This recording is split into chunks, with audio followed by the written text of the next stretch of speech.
বাবা রে, আমায় কে এত ভালোবাসে, এত গিফট আছে। হ্যালো গাইস, সকাল থেকে জানো তো আজকে ঝিমাতে ঝিমাতে ভিডিওটি শুরু করেছিলাম, কারণ গাইস আমাদের এখানে কারেন্ট নেই সকাল থেকে। মরার বাচ্চা কারেন্ট প্রতিদিন সকালবেলা চলে যায়। শুধু কারেন্টের ওপর রাগ হয় তা কিন্তু নয়, আমার বাবার উপরে প্রচন্ড রাগ হয় গাইস। কারণ গাইস আমার বাবা শুধু কাকরুলই চিনেছে।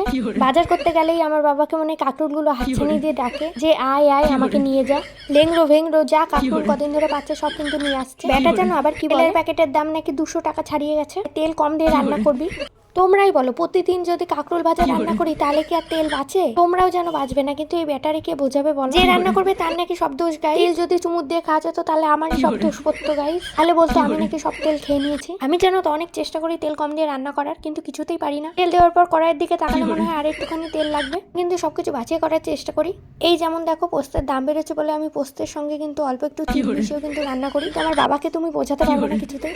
আগে জানো তো অল্প একটু সর্ষে বা পোস্ত না মিক্সচারে কিছুতেই বাটতে পারতাম, এখন না পারি জানো তো। অল্প একটু একটু করে জল দিয়ে 3-4 বার গ্রাইন্ড করি, তারপরে জানো তো হয়। আগে জানো তো কষ্ট করে শিলেই বাটতাম, কিন্তু যবে থেকে এই সিস্টেমটা জানতে পেরেছি তারপর থেকে আর জানো তো শিলে বাটি না। তোমাদের সাথে কথা বলতে বলতে দেখো আমার তরকারিটাও কিন্তু কষানো হয়ে গেছে। তো গাইস এর মধ্যে আমি দেখো এখন একটু গরম জল দিয়ে দিয়েছি। আমার মনে হয়েছে গরম জল আজকে কম হয়েছে, এর জন্য সবটা দিয়ে দিয়েছি। তারপরে দেখি গাইস আজকে পুরো গঙ্গার জল হয়ে গেছে একদম পনিরের তরকারি। আমার মা বলে আজকে এত কেন ঝোল রান্না করেছিস? আমি বলি আজকে তো বেশি কিছু রান্না করিনি, এর জন্য এত ঝোল রান্না করেছি। আমি কিন্তু তাও কিছুতেই মাথা নত করবো না গাইস। জীবনে তো দোষ ধরার জন্য অনেকে থাকবে, কিন্তু দোষগুলো ঢাকার জন্য কেউ থাকবে না। এজন্য নিজের দোষগুলো নিজেকেই ঢাকতে হবে। আমি রান্না করে পনিরের তরকারি দিয়ে একটু ভাত খেয়ে নিলাম, তারপর দেখো পুজোটাও দিয়ে নিচ্ছি।